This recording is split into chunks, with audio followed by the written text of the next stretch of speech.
All right, welcome back here to the Fighting's final. Phillies win the series tonight, win the game tonight, 8-3. Phillies are now 28-12 on the season. The Marlins just sitting at 10-31 now. But big win tonight. The series is already won. Then go for the sweep tomorrow. Did exactly what good teams do against bad teams, and they win and win well. I'm joined here by Sal G. What's going on, Sal? What's happening? Phillies win. Mike Laura. What's going on, Mikey? What's going on, man? Hopefully everybody's enjoying the better audio than we had last time. I apologize about that. But we are still here at the StreetLight Kitchen Bar at Drexel Brook Event Center down here in Drexel Hill. So if you had a chance to come on down, still come on down. Still a great place. Get some dinner, get a great drink, great bar, great restaurant. Everybody's had an amazing time here. Hundreds and hundreds of people just walking through the door here all day long. So you guys have to come on out, hang out, be part of the crowd. Let's just jump right into it, boys. Taiwan Walker. I know we're all on the fence about him, but it's not pretty. It's just never pretty with him. But I guess it doesn't have to be pretty to be effective.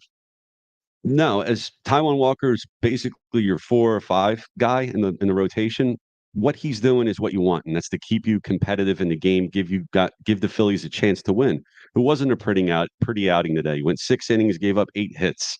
It was ugly, but his pitch count was never high. So he battled. He did what he was supposed to do, and we've got to tip the hat because, I mean, what do you want the guy to do? I mean, he helped the team win. He kept them in the game. The game to start off, Luzardo was pitching well. It was 1-0 bottom of the 5th, and then the Phillies put up that 4 spot in the top of the 6th, and then never looked back. And we got to give credit to Taiwan for that, keeping the Phillies in the game. And listen, for the first 4 innings, it was a big offer, so a little slow to start on both sides. No team put any runs up on the board for the first 4 innings. Mike, your thoughts on Taiwan Walker? I thought he was able to locate early. He was definitely pounding the zone. But then he started, around the 5th inning, you started noticing his ball started getting elevated. And they were starting to hit a lot more pop outs instead of and to me, it seemed like, I don't know, but it seemed like the Marlins had a runner on every inning. It felt that way. It felt like they were getting on base. So, yeah. Maybe he's still trying to work his way back, I guess. But to me, his offense bailed him out today. I mean, I know, Sal, you said he did what he had to do, and for the most part, he kept him in it. But I don't know. I'm not a Taiwan Walker guy. Dodge checking in here on the show. When Rojas, Stott, and Pache are going 6 for 12 with 7 RBIs and a triple, you're going to win a lot of ball games. And we're going to get into that in a moment. But no, that's exactly true. When you get the kind of production from the bottom of the lineup, that's what's going to win games for you and win a lot of games because you expect it from the top core. But when the bottom core is bringing it, it's icing on that cake because some of the guys at the top didn't have great days. But we're going to come back to that in a second. Brad checking in about the Phillies and a solid outing for the Phillies pitcher Taiwan Walker. Speaking of Taiwan, went 6 innings pitched, 8 hits, 1 run, 1 earned with a walk, 4 strikeouts, and the 1 run was off that 1 home run he allowed. Solo. Brought his ERA down to a 4.82. And again, maybe it's because what he's getting, kind of get what he's getting paid and what you kind of originally expected from him, and not knowing what we were going to get from a Turnbull and from a Christopher Sanchez. He's now in your 5th spot. So if you get this from your 5th spot guy, you're going to be a happy guy. I agree. I mean, you can't complain with the results. He didn't lose the game for the Phillies, right? He kept them in it. He didn't have his best stuff. He's still battling. It's his 3rd start back, right, since the injury and all. So. It's gutsy. I mean, he's not a stud. He's not an ace. But as the 4 or 5 guy, he's doing what he's supposed to do. I know he's getting paid a lot of money. Take the dollars away, and for the role he is on this team, he's giving you the value. Well, I'll tell you what, too. I mean, also remember, too, guys. Last year he led the Phillies in wins. He had 15 wins a year ago. So it's not. He got a lot of run support. That did help. But listen, 15 wins is still 15 wins, no matter how you look at it. It's the same way if he had 15 losses. Remember Aaron Nola couldn't. He couldn't buy run support for about 4 years. So for me, like I said, Walker pitched a decent game today. He kept them in it until we were able to get to the bullpen, and the bullpen came in, locked it down. They really did. Yeah, absolutely. And the other thing is You got pitching all up and down the lineup, or up from the bullpen too. I mean, Ruiz, new guy, gave up that 2-run jack in the ninth inning. They put him in there to give him a little chance to test himself out. I don't really look into that, but Strom, 1 inning pitched, 1 hit, 2 strikeouts. Hoffman, 1 inning pitched. No runs allowed, nothing at all, zeros across the boards. Both Strom and Hoffman, Strom pitching a 1.17.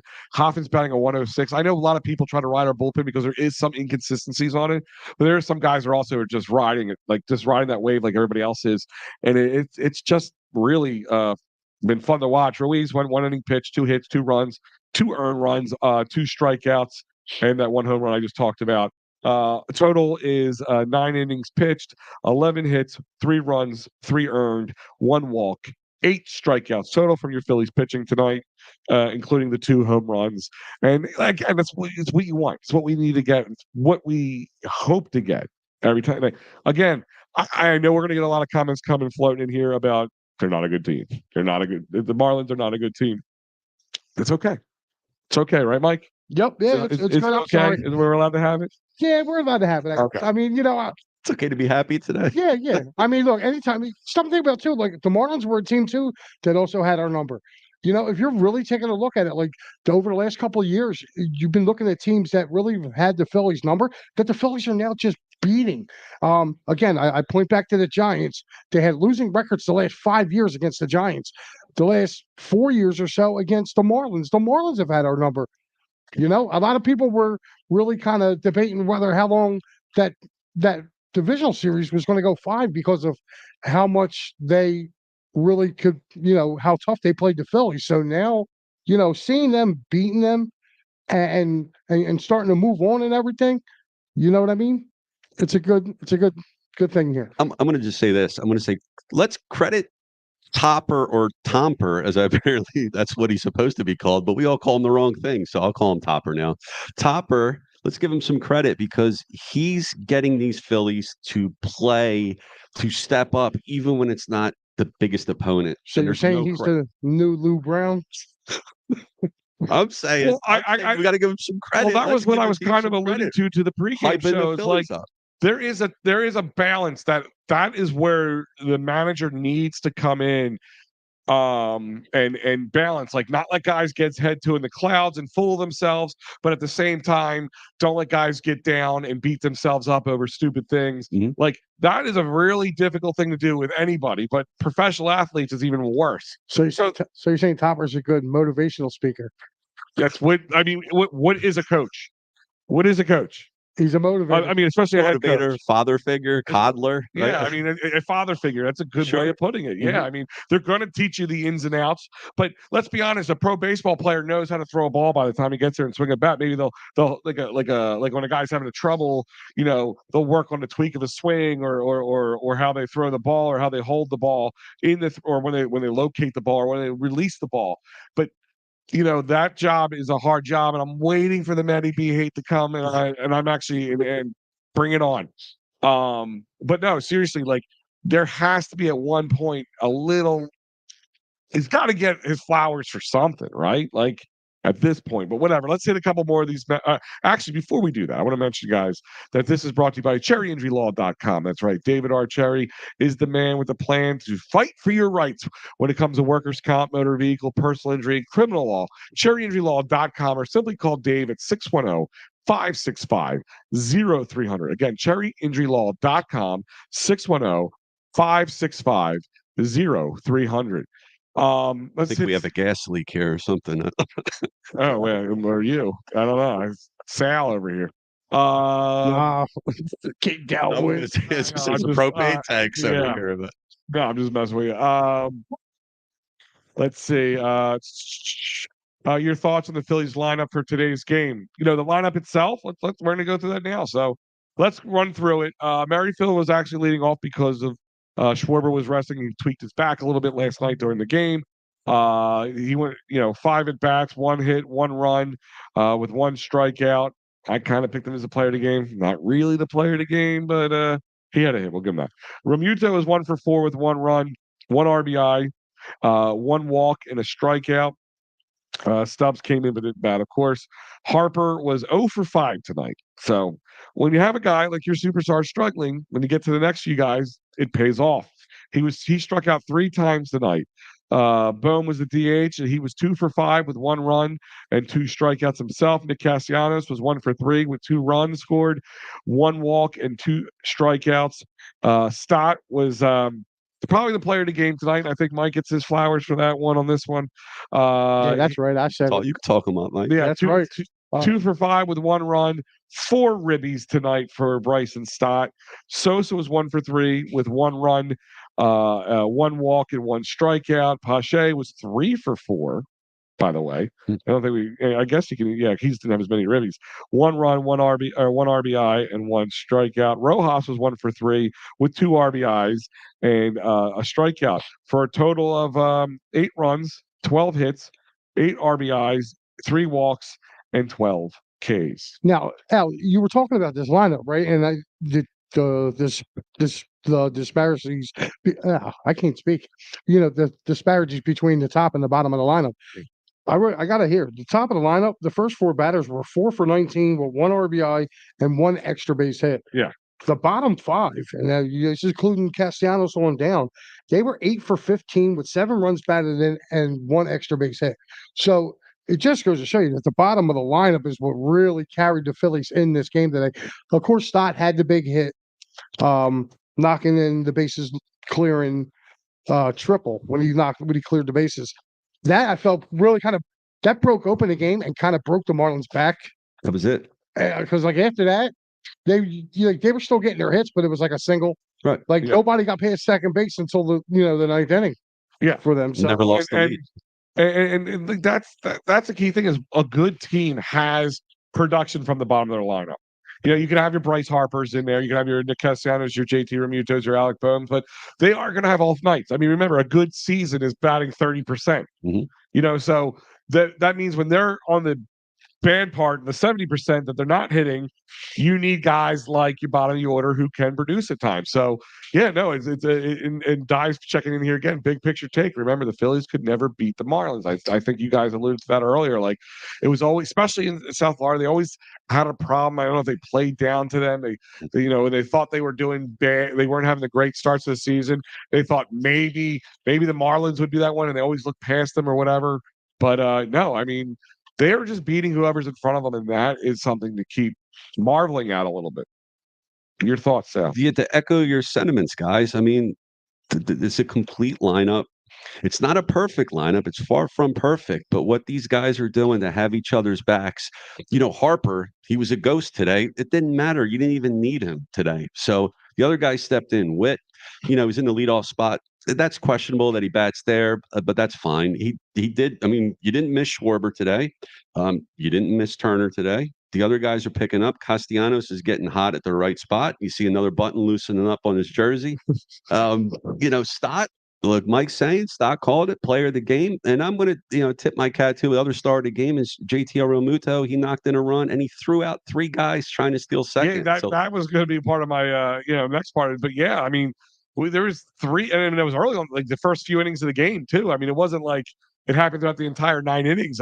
There was 3 guys, and there were a lot of outfield assists today, some base running decisions, but like guys just over pursuing. I mean, there was one guy that was safe, but flew about 5 feet past the second base bag in the left field, and it was easily tug out. Like, I mean, that throw by Christian Pache was a cannon. That throw was not only was it a cannon, but like he was able to lead Stott into the tag, and which made that guy go around Stott, which made him overcompensate the bag.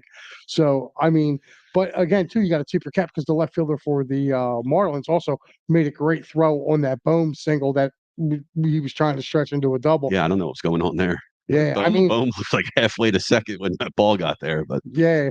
Mike Green checking in. Did you guys see Harper? He looked like he may have hurt his back at the first at bat. Maybe he kind of tweaked something. I mean, when you say hurt, maybe pulled a muscle spasm or something. I mean, I'm sure if it was anything bad, they would have pulled him, or they would have discussed it with him. We'll find out more about that, I'm guessing, if there's anything to talk about. But I just think he had a bad game. I mean, maybe he did, maybe just I don't know. I'm not in the dugout to tell you either way, but sometimes guys just have bad games. Again, 30%. 30%. And nothing wrong. Hey, it's a long season. Guys do play hurt during the season, but there's a difference between playing hurt and playing injured. So, and Harper makes those faces a lot. He swings really hard, so I could just be like his mean face. I don't know, but I saw his last at bat where he made one of those faces. Well, it's that I'm struggling face and I'm not happy. Yeah. You know, like that's what I think Harper is. I mean, anything on the Harper situation? I mean, is it just a bad day in the office for him? Yeah, I believe so because Harper will have these, and then all of a sudden, he'll do like he did earlier this week. He'll just go on a tear. But to me, this really, like I said, I'm going to keep pointing back to these teams that the Phillies are playing that they've had struggles with.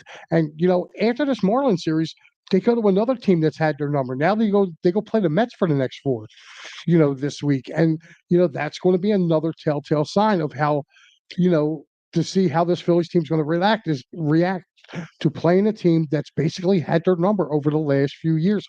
You figure, I think last year or 2 years ago, the Mets were 14-5 against the Phillies.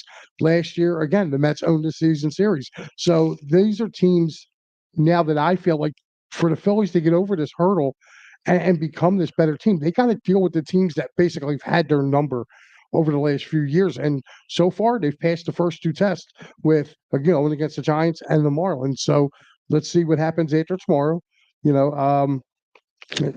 Finish this thing out in Florida and then go up to, you go up to Queens for 2 and then you come home for 2.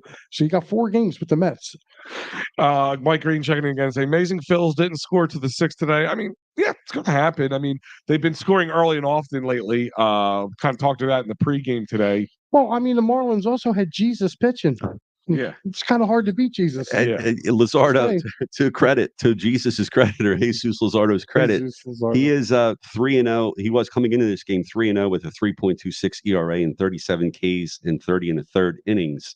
So he's given them fits in the past, and he's a pretty good pitcher. Yeah, he's a really good pitcher. He keeps the ball down, and and that was some of the early success that the Marlins were having in this game early with keeping this high-powered Phillies offense off of the scoring board. Again, he just threw an inside pitch to Bryson Stott, and next thing you know, the Phillies never looked back. And Al,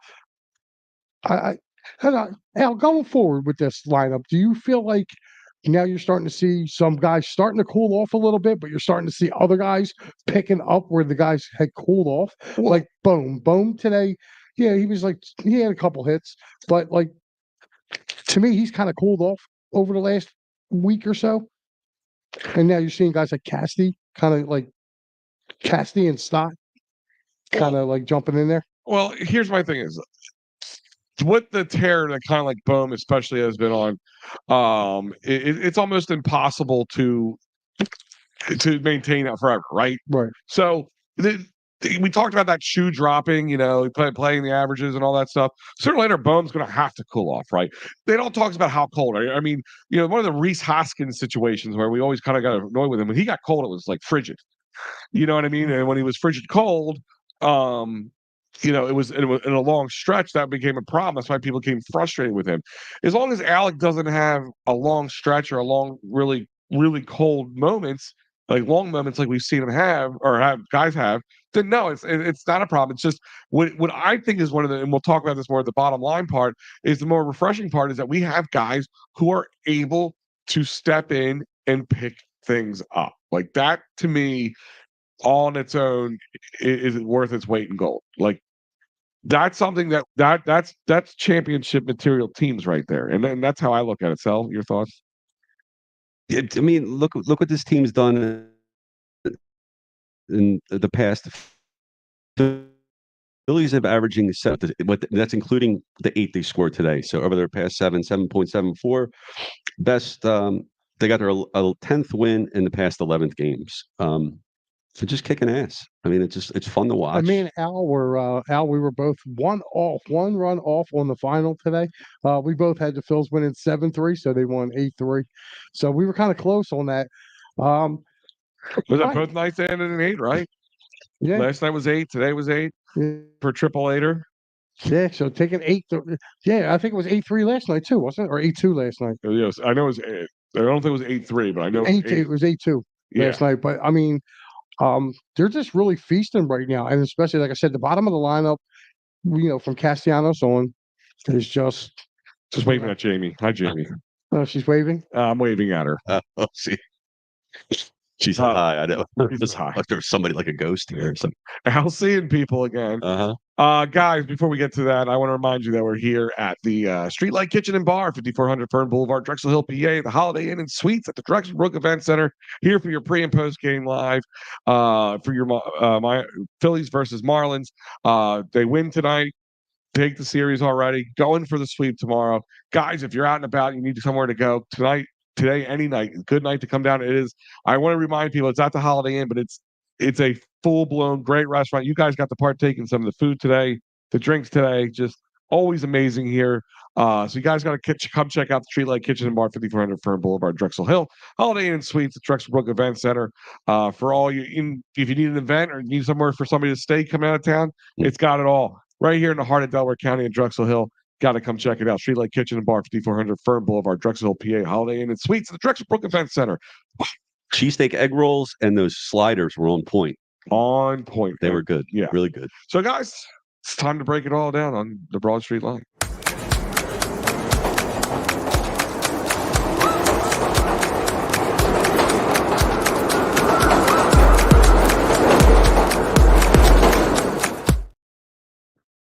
All right, guys, time for a Broad Street bottom line. And the bottom line is something we just talked about, just touched on for this game for me was getting support for the big guys who just aren't having a big game as we're used to or accustomed to, and getting it from the bottom 3-4 guys, Rojas, Pache, even Nick Castellanos, who we all have, tried to crucify at times for how he's played, because rightfully so.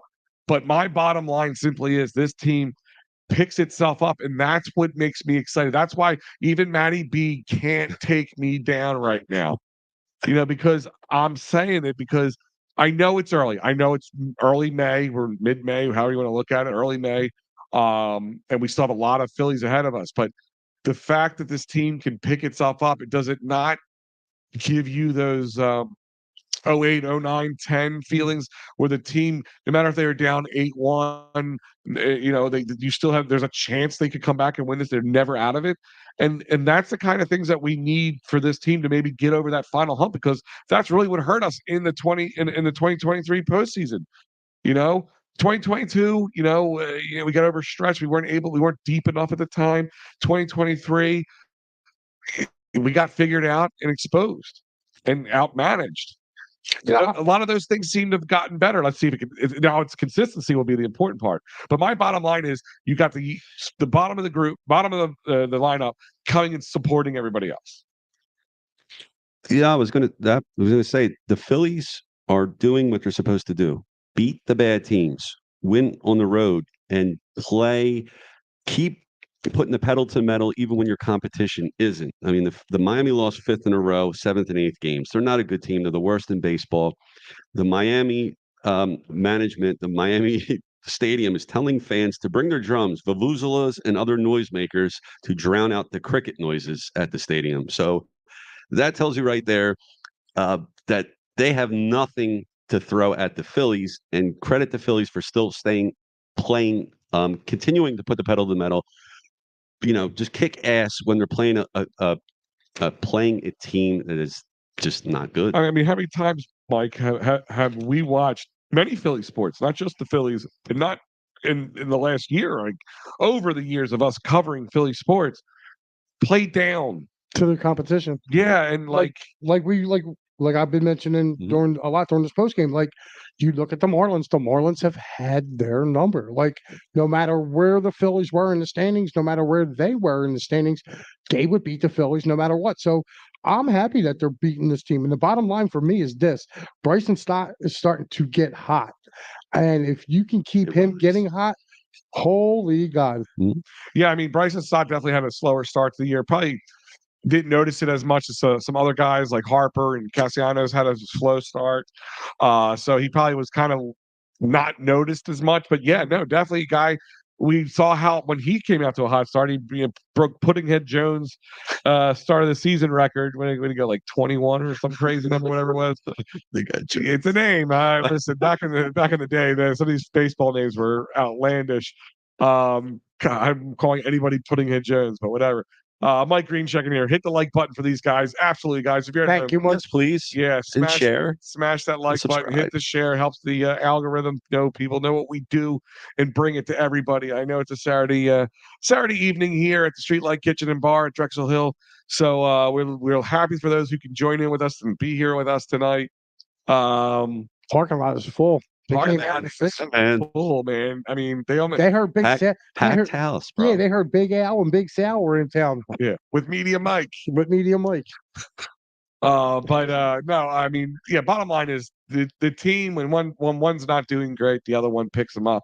So I mean, like think about it. It's been happening all season long, but Harper and we talked about it. Harper wasn't doing great, and Castellanos, Bohm stepped up. Mhm. I mean, we all had Bohm being a better player, but I don't think anybody had a bingo card being being the player of the month or whatever it was, or player of the week for the NL that week, and being one of the best hitters in Major League Baseball.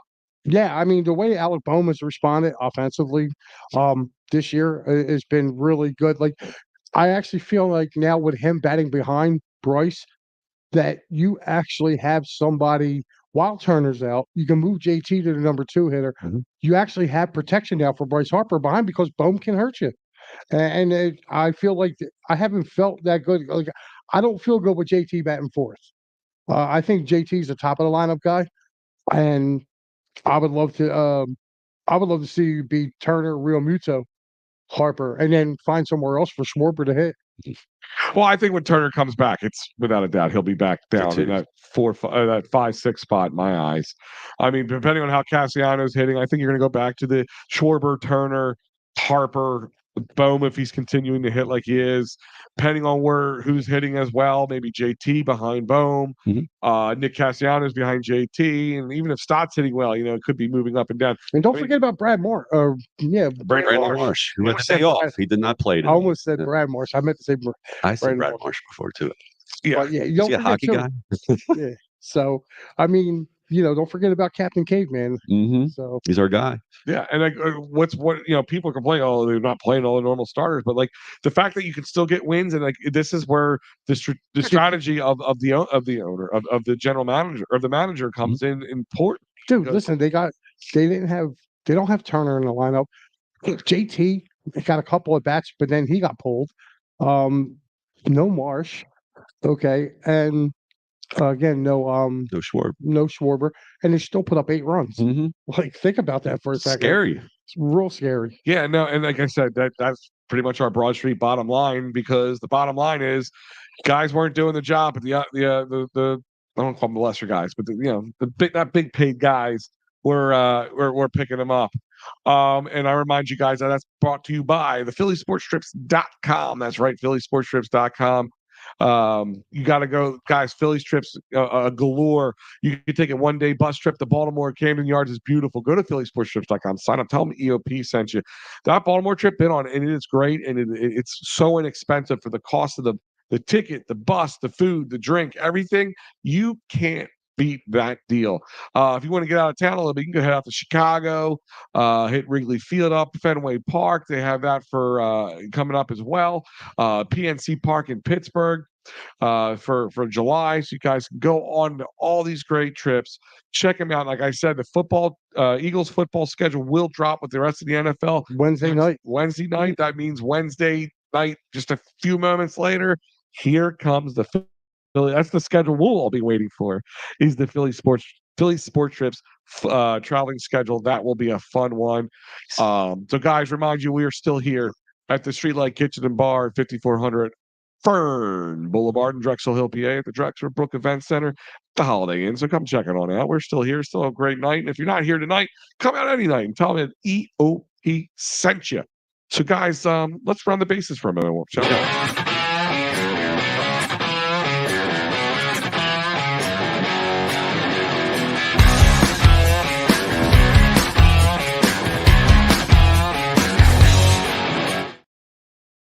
All right, guys, we're time to round the basement. Look at all the MLB scores around the league. Mike, take it away, brother. Alrighty, in Boston, it was the Red Sox 4-2 over the Nationals. Up in Queens, it was the Atlanta Braves winning 4-1 today. Note on that, the starting pitcher for them today was we were watching. Max Fried. Fried. Yeah, Max Fried had a no going into the seventh inning, so obviously he did not prevail there. It was a double losing day for New York because the Rays beat the Yankees 7-2. The Orioles get a 5-4 win in 11 innings over the Diamondbacks. It was the Blue Jays 10, the Minnesota Twins 8, and the Twins had an 8-1 lead in this game, so they gave up the final 9 runs in that game. Of course, it was the Phillies beating the Marlins 8-3 down in Miami. Right now, top of the fourth in Detroit, it is the Tigers 7-1 over the Houston Astros. Cleveland Guardians and the Chicago White Sox, bottom of the first, no score. No score in Milwaukee between the Cardinals and the Brewers. Again, also no score in San Francisco between the Reds and the Giants. And there is a rain delay in Pittsburgh with the Cubs and the Pirates tied at 6. So there's your score. That's terrible. Yeah. Rain delay tied. 6-6. I don't know what inning they're in the 5th inning, so it's not even official. It's like middle of the 5th. Scheduled for later on tonight, you have the Rangers visiting the Rockies. Big showdown out west. Dodgers at the Padres tonight. Should be a pretty good game. Dodgers 26-14, Padres 21-20. Then you go right down the road to Anaheim. You got the Royals visiting the Angels, and then you have the late game out there all the way in the Pacific Northwest where the Athletics take on the Mariners in Seattle, and that will round our bases for today. All right, that's your schedule, rest of your MLB schedule. So plenty of baseball action for you baseball heads tonight. No Phillies, of course, but plenty of MLB action for you to, if you're not going anywhere tonight, check it on out. Guys, speaking of checking something out, go to EOPsports.com. That's right. EOPsports.com. Sign up for that newsletter. Comes out every Friday, which will have some new newsletters because we will be doing NHL draft coverage as well as NBA draft coverage and MLB draft coverage. So we'll have special newsletters that are going to be coming out over the next month or so, just about those drafts and all the upcoming possibility of the players there. So come on, check out the newsletter, sign up, check out all the shows, the great articles. You even got our boy Pat Bernard down at the Union right now covering the soccer game. So if you guys are eating up all the food, most likely, check it out. And if all these, you see the schedule here, if you missed any of this, like, oh, I missed all that, don't worry. Most of it's podcasted. So if you want to go watch it back on our YouTube channel as well, please, while you're on those things, subscribe, comment, like, leave a review, whatever you can do to help us out. All those little things that take you just a moment mean the world to us. So we appreciate it here at Edge of Philly Sports. So thank you. So some just closing thoughts here before we head out. Looking ahead, which we are going to look. I want to pull up I don't know who the pitcher is for the Marlins tomorrow. Braxton Garrett. Oh, okay. There you go. Fresh Wheeler. For Zach Wheeler. I feel bad for him already.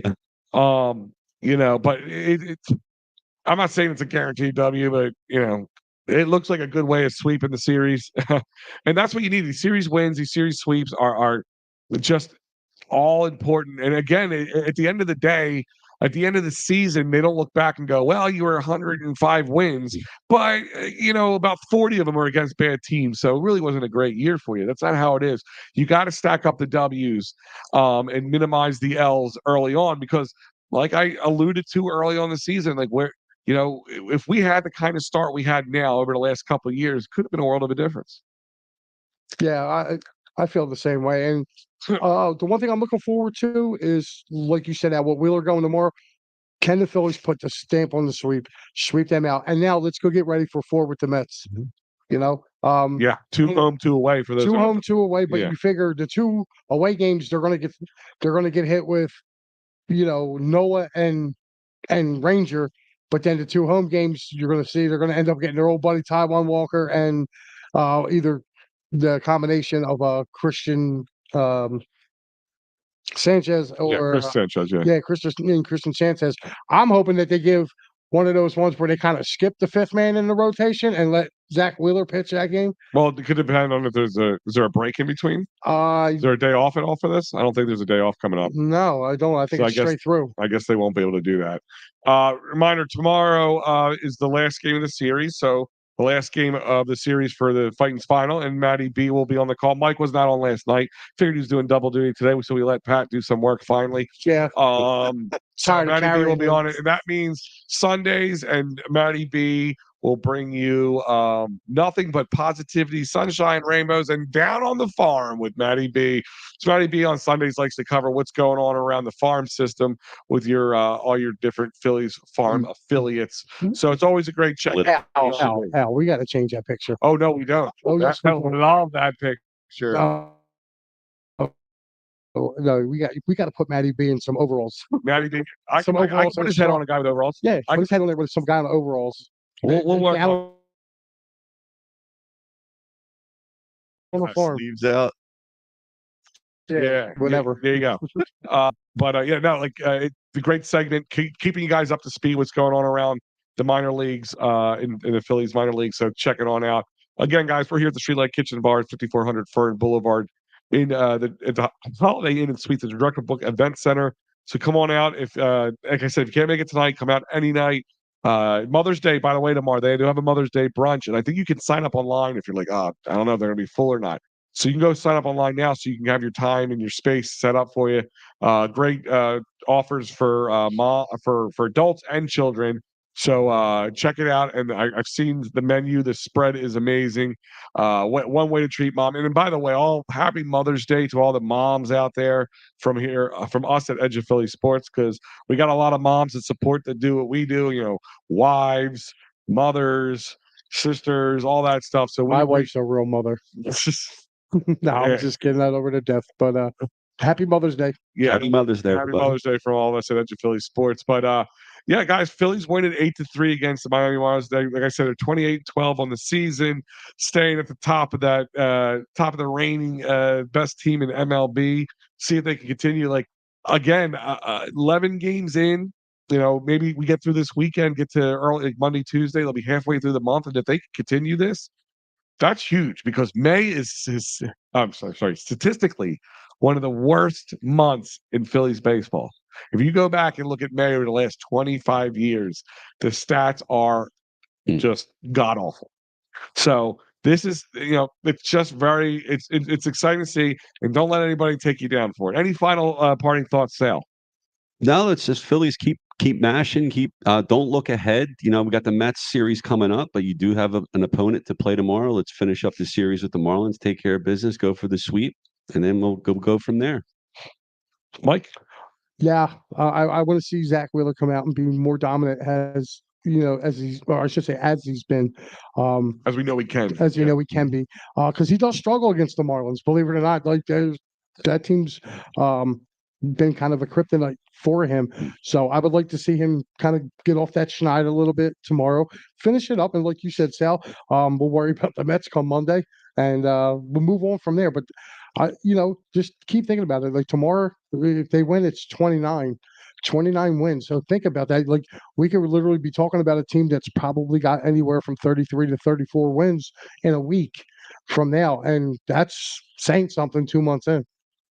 Yeah, just to give you guys a heads up, we don't have one player on this team except for Garrett Stubbs who have an average under 200, which is pretty nice to say because usually we have a couple of big paid guys. Big dogs are usually under there, yeah. Yeah, no, I mean, I think even let me see something. Even though he didn't play today, Schwarber is batting a 217. Marsh is batting a 254, and Clement's still at a 333. He's just a guy who produces when he gets a chance to play, which is, I know people are like, oh, do we keep him in here? I'm like, we'll worry about that. Sometimes having a lot of good choices is a problem, but it's a good problem to have. Merrifield's a 224. Bohm's still sitting at 343. Castellanos is a 209. So he's the lowest of the bunch. He's not Stubbs. So like I said, guys, good things coming along here for the Phillies. Keep along with us. We will be here for the entire season to ride you along into that postseason, most likely, hopefully, and beyond. Hopefully, we'll be leading you guys down Broad Street as well. But other than that, I want to thank Mike Lauro. Again, Mike's always a pleasure to work with you, especially when Pat's not around. Likewise. Yeah. Sal, always a pleasure to work with you as well. You too, sir. Thank you. All right. And you guys out there, thank you. All you guys who came out here. Guys, sit down. It's okay. We appreciate you guys. We really do appreciate you guys. I know on the mics you can't hear them applauding, but they are. So I appreciate you guys for coming out. Again, StreetLight Kitchen and Bar, 5400 Fern Boulevard in Drexel Hill. Come check it out. Like I said, they have a Mother's Day event tomorrow. If you need something for mom to do, it is a great opportunity for you. Elephant in the Room, one last comment for the night. Great show. Thank you. It's always great to hear from you guys. It's the commenters and the followers and everybody. And Adam, let's give Adam a round of applause. Adam, seriously, man, thank you for coming. I know you're not around the corner, so I appreciate it. We even had some fans coming around from not around the corner, so we appreciate it. You'll see him a lot coming along on Trending in the AM with Phil, but you do also see him in other stuff too. So I appreciate him coming out. Again, guys, have a great night. Have a great Saturday. Mike and I will be with Pat, unfortunately, tomorrow morning. Yep. We'll kick your Mother's Day off right with the 3 craziest mothers at EOP. Yes. We'll see you guys tomorrow.